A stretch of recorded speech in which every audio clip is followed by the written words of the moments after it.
Hi, everyone. Welcome. My name is Christina Herbin, and I'm a faculty member in the psychology department at WCC. And I wanted to give a brief overview of substance use disorders in relation to DSM-5-TR. And I know we've spent a lot of time being able to examine more about mental health conditions, and now we'll spend the rest of the semester examining substance use disorders.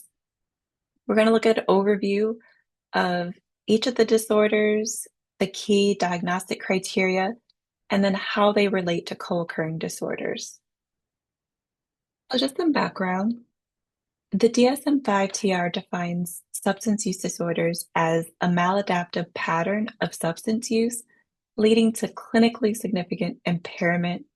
So how can we determine if a person has an addiction or just uses substances for recreational use?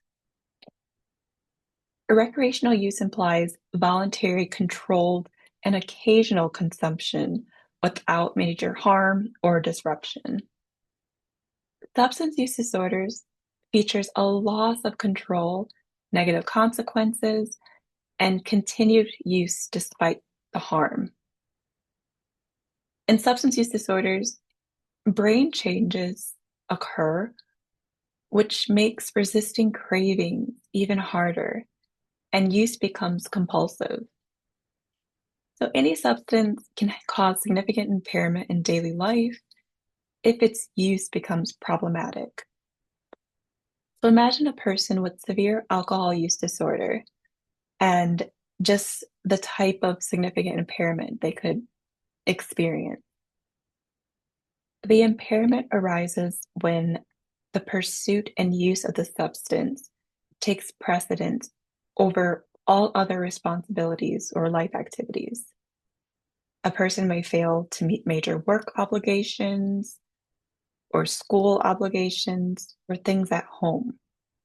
So this is a person that's constantly missing deadlines, their grades are declining, or they're neglecting their family duties. Excessive drinking can lead to mood swings and strained relationships with your family or your friends. Individuals could continue to drink in dangerous situations, such as driving while intoxicated. The new categorization of substance use disorders falls on a single spectrum of mild, moderate, or severe, just based on the number of symptoms met. And this is a significant shift from the previous DSM versions.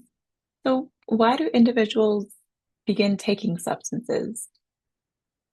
We know that substances have been used since the beginning of time, and according to the National Institute on Drug Abuse, people begin taking substances to feel good.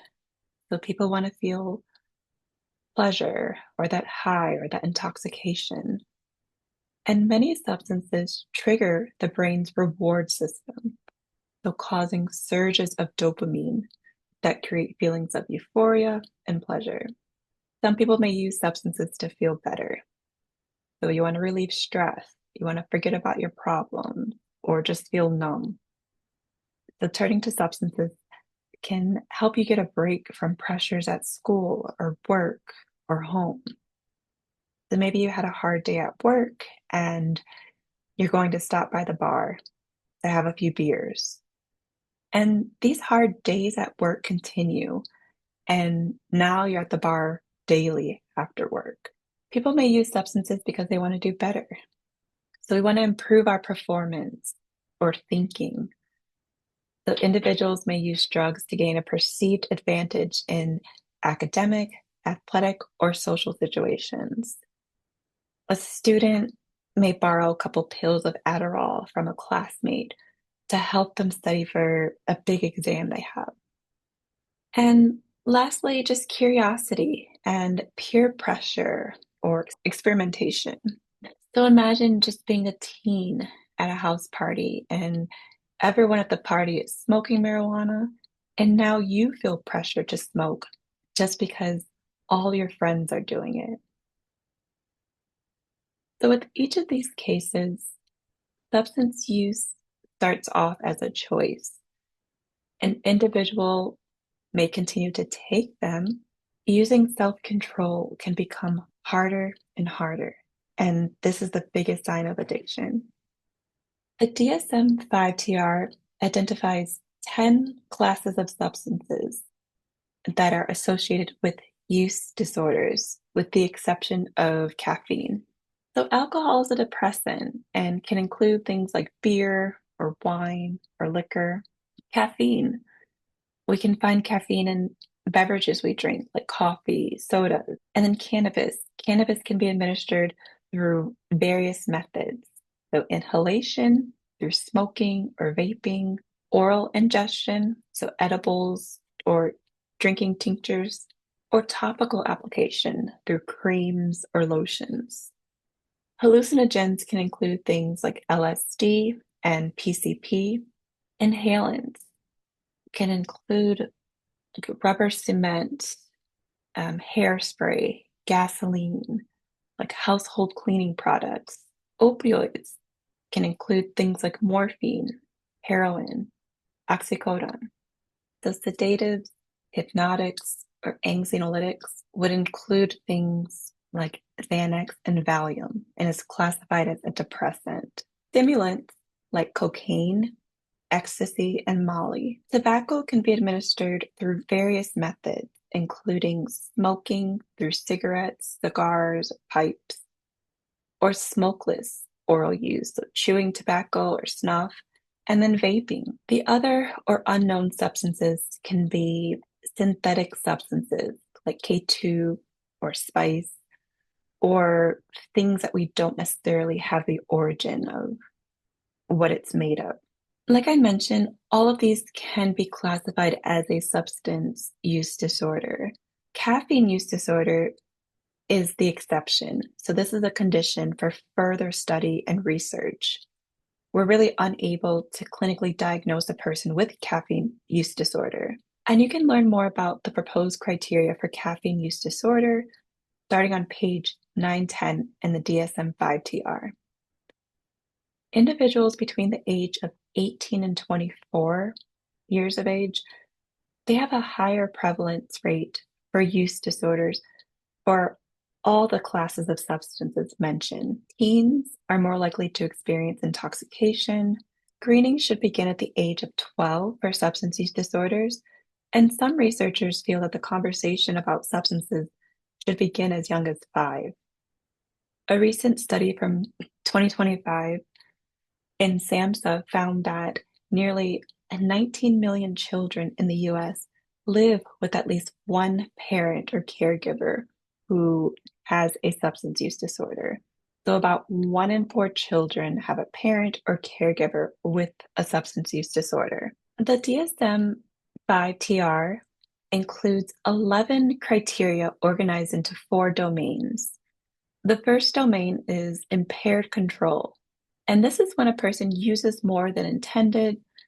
They've had really unsuccessful attempts to cut down. So this is the person, I'm just going to go to the bar and have 1 beer, but ends up having 4 or 5. A social impairment is when a person's neglecting their roles or responsibilities. This person is experiencing hangovers from alcohol use, that they're unable to take care of their children or go to work. And then risky use. So this is use of a substance despite the danger or the health risk. The pharmacological criteria include tolerance and withdrawal. Any person that's meeting 2 or more criteria within a 12-month period indicates a substance use disorder. The DSM-5-TR classifies substance use disorder severity based on the number of criteria met. So a person with a mild substance use disorder would meet 2 to 3 symptoms, moderate 4 to 5, and severe 6 or more. And this dimensional approach helps clinicians gauge the intensity of use and to guide the treatment planning. So in addition to knowing the severity level, it's really important for us to address specifiers and just the course in regards to the substance use. In early remission, there's no criteria or symptoms met for at least 3 months, but less than 12. In sustained remission, there's no symptoms or criteria met for 12 or more months. And in a controlled environment, this is when a person is in an inpatient treatment facility for substance use, or they may be incarcerated. So ideally, there's not access to substances. And this really helps us to document the current status of the disorder. So adding these specifiers is really significant to note for a client. Research on remission has really helped identify factors linked to a better prognosis and chance of recovery. So having clear criteria facilitates the study of long-term outcomes, relapse risk, and recovery. So we've spent the semester really examining the co-occurrence of disorders. You're well aware of the fact that substance use disorders frequently co-occur with other mental health conditions. And I want to just bring up an important topic. We really want to avoid using language like this person's an alcoholic or this person's schizophrenic because people are more than their diagnosis. And we're well aware that a lot of substance use disorders frequently co-occur with conditions like anxiety, depression, bipolar disorder, and PTSD.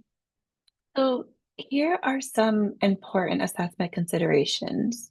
So when assessing for substance use disorders and other mental health conditions, clinicians should use validated screening tools like the audit or DAS or CAGE.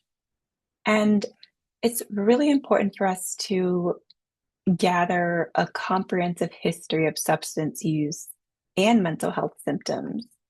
So through clinical interviews, we're able to learn more about a person's history and their patterns of use. When was their first use? At what intensity level are they using? Are they using multiple substances? It's important to ask these questions to get a better clinical picture of what's going on. We also want to evaluate their functioning across key areas of life. So with school, with work, with relationships, and their physical health. By gathering information through the assessment process, we're better able to support that client from a holistic perspective and to support their recovery. And we do this through compassion and integration. And if you want to learn more about the DSM-5-TR and the framework that we use to diagnose for substance use disorders, so definitely go to the website or spend some time examining each substance use disorder in more detail in our DSM. For the remainder of the semester, we will use this time to learn more about substance use disorders and the interaction with other mental health conditions.